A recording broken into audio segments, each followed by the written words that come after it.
Hello and welcome to another video. Today I'll be giving an update on my portfolio, which I opened last week. As you can see here, my portfolio is now $697. I added $200 more to my initial $500 deposit. However, I am a little down.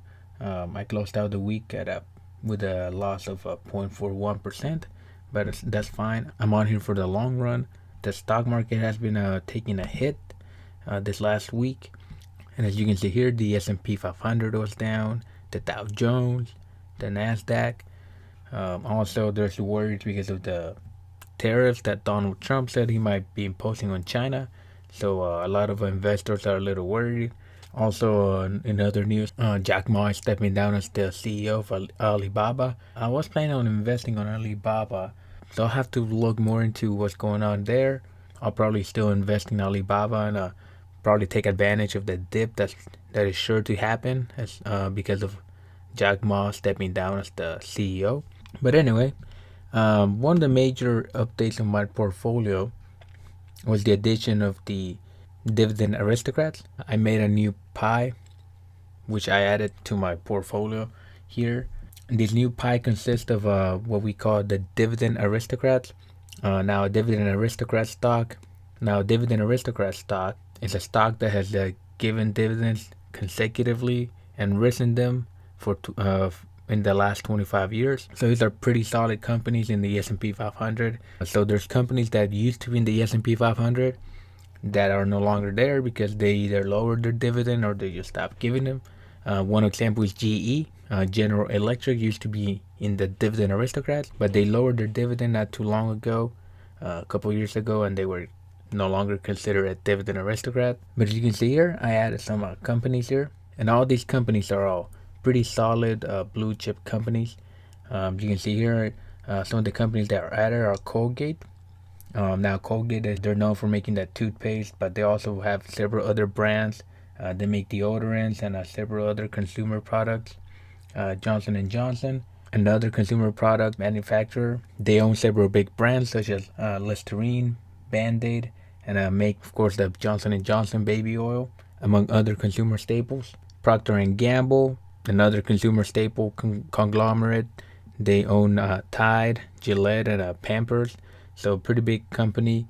Another stock that I added to my Dividend Aristocrat portfolio is Lowe's. Lowe's is one of the largest hardware retailers out there. They sell a lot of power tools and construction materials. They have a lot of chains all over America. Now another stock that I added is McCormick. They concentrate mostly in making spices and a lot of condiments out there, ketchup, mustard, and a lot of stuff like that. They have several brands in North America, in Europe, and in Australia. So they're a pretty big brand out there. Pretty solid company that concentrates making spices and condiments. The next stock is Pepsi. I did a little bit of research on them, and I was not aware that they own a lot of several brands. Their main brand, of course, Pepsi Cola. They make soft drinks, but other brands that they own are Gatorade, Lay's, and Quaker Oats. So I was not aware of that. They're actually way bigger than I thought. And like I said, they own all those big brands. So pretty solid company. Next is McDonald's. Probably everybody knows what McDonald's is. They have a lot of fast food franchises all over the world. Probably there's not one country, probably except North Korea, that doesn't have a McDonald's in them. Again, another solid company, McDonald's. Now the next stock is AT&T, which is a telecommunications company. They own DirecTV. They also own Warner Media, which owns HBO and Warner Bros. So they're a pretty big media company, pretty solid company that pays one of the highest dividends actually in this list right here. The next stock will be Walmart. One of the biggest, if not the biggest retailer in the world, but definitely the biggest retailer in America. They have stores all over the world. Walmart's very profitable. So it's a pretty big solid company, which is part of the Dividend Aristocrats. The next company I added here is Coca-Cola, probably the best well-known soft drink company out there. Of course, they make the original Coke and Sprite. They also own a stake in Monster Energy. So they got their arms selling in a lot of places, which again, just like McDonald's, there's probably not one single place that doesn't know Coca-Cola. They're all over the world, one of the biggest companies out there. The next company is at 3M. 3M's chemical manufacturer. They manufacture a lot of different, again, a lot of consumer staples. Some of them include Post-it and Scotch. I don't know what else to say. A lot of their brands are a little lesser known, but they just make a lot of chemical-based consumer products. The next brand will be Kimberly-Clark. Now, Kimberly-Clark is another consumer staples product. They own several brands, but perhaps their best well-known brand out there is Kleenex. But again, another pretty big, solid company that has a lot of brands out there. The next company is Emerson Electric. Emerson Electric make industrial equipment all over the world. Really, their main market is in America, but they are expanding it to developing countries, trying to make industrial products for factories and such. So another company in the Dividend Aristocrats. The next company that I added here is CTAS Corporation. Now, CTAS Corporation concentrates in corporate solutions. They make uniforms, first aid kits, and other several things, for different companies. Pretty big company. I actually do see a lot of their trucks out there driving around. They're pretty heavily involved in several companies, providing them uniforms and first aid solutions. And then the last brand they added here is BF Corporation. They're a clothing conglomerate which owns brands like the North Face, Vans, and Timberland, among several others. So another pretty big, solid company. Now, of course, these are only some of the Dividend Aristocrats out there. There are several other more. These are just the ones that I chose.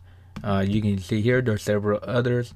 And if you just Google Dividend Aristocrats, there'll be several web pages giving you a list of several Dividend Aristocrats. And if you look here in the wiki page, it'll give you their ticker symbol, the company name, and the sector that they're involved in. And I do some research. You can look them up on type the company, look up the company, see what they do, look up their stats in Yahoo Finance. You can also look them up here in M1 Finance. We'll give you some information here. You just type for example, AT&T, which is ticker symbol T. It'll give you here some of the information for the stock. How it's been doing the last 5 days, the month. Again, it'll give you some pretty basic info, give you some news about the stock. Won't give you all the info you need to know, but it'll give you something. And you can see here it's got a 6.23 dividend yield, which is actually pretty good. And again, it's a Dividend Aristocrat, so it's been consistently raising its dividends for the last 25 years. So I would say it's a pretty good stock to own. Right now it's actually a little down, so I think you can see here it's a little down from its high of $39 this past year. So I would say right now it's a pretty good time to buy, but that's just me. But again, you can look at your own stock that you want to buy. But yeah, that's just the update for now. I added this to my portfolio. I think I will also be increasing the amount of money that goes into this particular slice. So I'll be looking into decreasing all the other ones and increasing my Dividend Aristocrats. I might make it 25% of my portfolio. I'll see. But yeah, so hopefully tomorrow when the market opens, which is probably when I post this video, we'll see what happens with all my holdings. I think it will probably still go down. Again, because all those tariffs and the uncertainty, the market doesn't really like to be uncertain of what's going to happen. But yeah, that's just the way it is. If anything, that's just a great time to buy stocks, or probably gonna provide a lot of buying points to buy different stocks that may go in value, a little bit in value, which eventually they'll go back up. So again, whenever the stock market is down, don't look at it as a negative, kind of look at more like as an opportunity for you to get in the game and buy a stock at a discount. So that's the way I'll be looking at at my investments. Just because it's down doesn't mean that I'll just stop buying. If anything, that's the best time to buy because the market's down, and so you can get a small discount on your investment and make a little more money. Make a little more return on your money. But anyway, guys, thank you for watching. Leave a like if you liked this video. And if you didn't, just give me a thumbs down. Let me know why you liked it, why you did not like it. If you see a stock that maybe you don't like in my portfolio, maybe you think I should add something or I should remove something, do let me know. I'll be taking any advice. Again, I am trying to learn on how to invest and what I'm doing. Just give me a good reason though. Don't just say, oh, I don't like Johnson & Johnson, remove it. Let me know why I should or should not add something, or I should not remove something. But anyway, guys, I'll try to keep you updated. At least try to make 2 videos a week. Just trying to keep give some updates maybe at the beginning and at the end of the week, just trying to see what transpired for that week, and if I'm planning on adding any new stocks at the beginning or removing anything. But I'll see. I'm still trying to work this out and trying to see how I'll make the videos here. But anyway, guys, again, once again, thank you for watching, and I'll see you on the next time.